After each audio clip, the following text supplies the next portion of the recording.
All right, welcome everybody once again to Junk Shop Library's Improv Bible Study, where we read every single word of the King James Bible and then comment appropriately thereupon,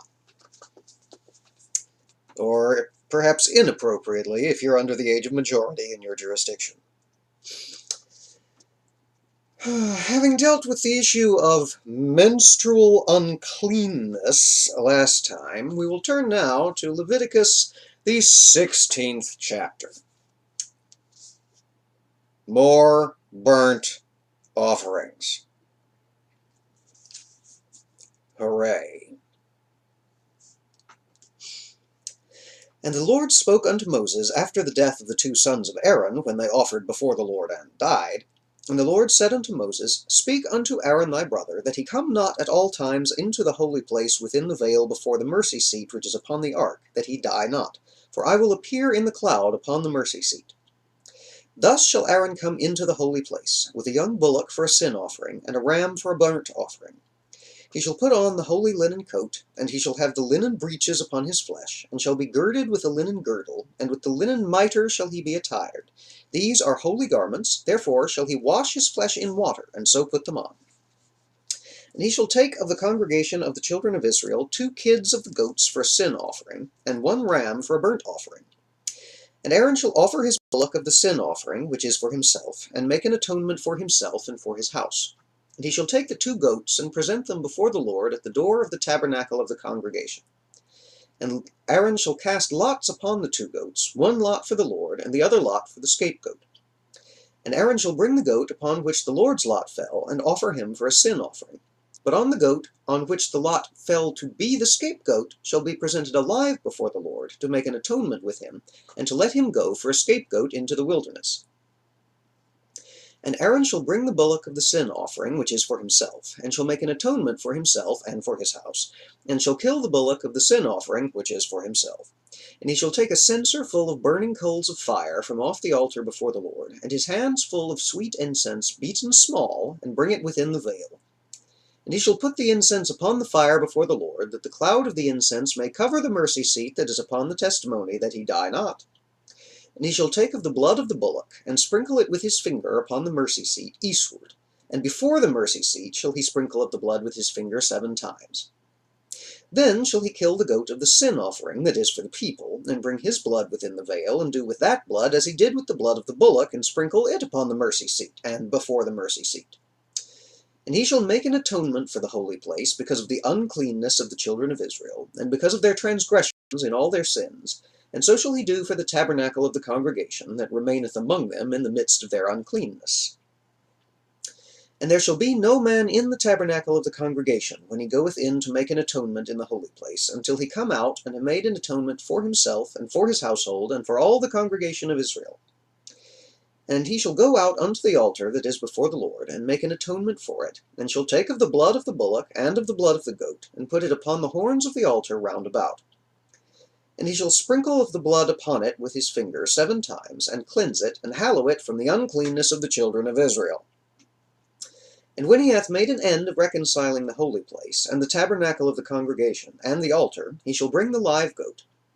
And Aaron shall lay both his hands upon the heads of the live goat, and confess over him all the iniquities of the children of Israel, and all their transgressions in all their sins, putting them upon the head of the goat, and shall send him away by the hand of a fit man into the wilderness. And the goat shall bear upon him all their iniquities into the land not inhabited, and he shall let go the goat in the wilderness. And Aaron shall come into the tabernacle of the congregation, and shall put off the linen garments which he put on when he went into the holy place, and shall leave them there. And he shall wash his flesh with water in the holy place, and put on his garments, and come forth, and offer his burnt offering, and the burnt offering of the people, and make an atonement for himself and for the people. And the fat of the sin offering shall he burn upon the altar. And he that let go the goat for the scapegoat shall wash his clothes, and bathe his flesh in water, and afterward come into the camp. And the bullock for the sin offering, and the goat for the sin offering, whose blood was brought in to make atonement in the holy place, shall one carry forth without the camp, and they shall burn in the fire their skins, and their flesh, and their dung. And he that burneth them shall wash his clothes, and bathe his flesh in water, and afterward he shall come into the camp. And this shall be a statute forever unto you, that in the 7th month, on the 10th day of the month, ye shall afflict your souls, and do no work at all, whether it be one of your own country, or a stranger that sojourneth among you. For on that day shall the priest make an atonement for you, to cleanse you, that ye may be clean from all your sins before the Lord. It shall be a Sabbath of rest unto you, and ye shall afflict your souls by a statute forever. And the priest, whom he shall anoint, and whom he shall consecrate to minister in the priest's office in his father's stead, shall make the atonement, and shall put on the linen clothes, even the holy garments. And he shall make an atonement for the holy sanctuary, and he shall make an atonement for the tabernacle of the congregation, and for the altar, and he shall make an atonement for the priests, and for all the people of the congregation. And this shall be an everlasting statute unto you, to make an atonement for the children of Israel for all their sins once a year. And he did as the Lord commanded Moses. And that is the 16th chapter of the ever-riveting book of Leviticus.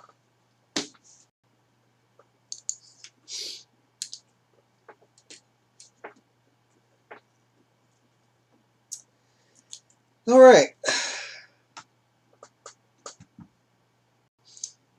So the Lord comes to Moses and gives him, in his usual somewhat anal retentive way, the instructions for some new rite he's just come up with.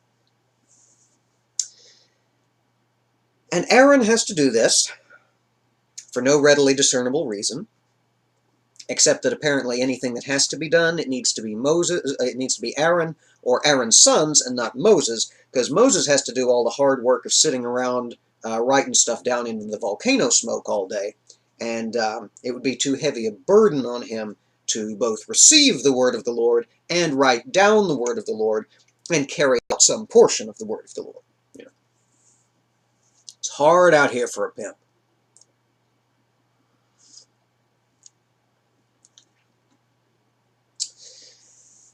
And the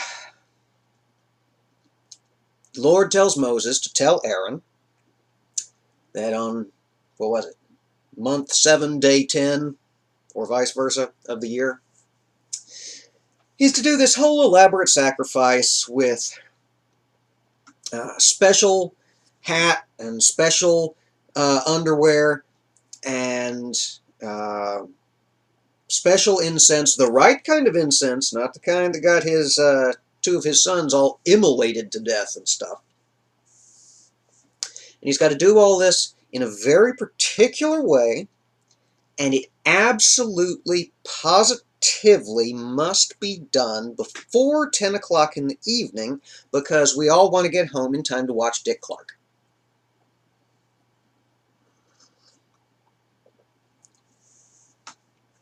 I don't do much for New Year's, and my New Year's is way the hell more fun than this shit. And there's less sprinkling of blood, too.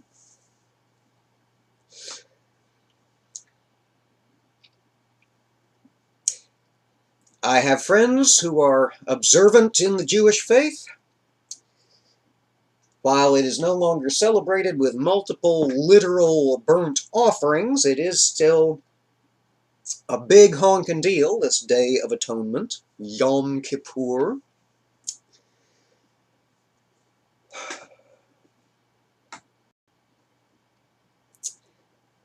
I like the pagan European custom better. And you can just sort of pin that as a statement of my views that pretty much stands true for any given holiday. I like the pagan European version better.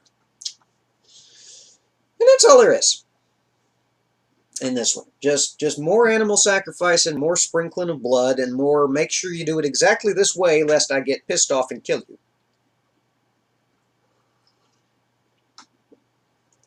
So, given that that's all there is to it, we're going to let that be all there is to it. We will see y'all back here again soon for Leviticus 17, which is all about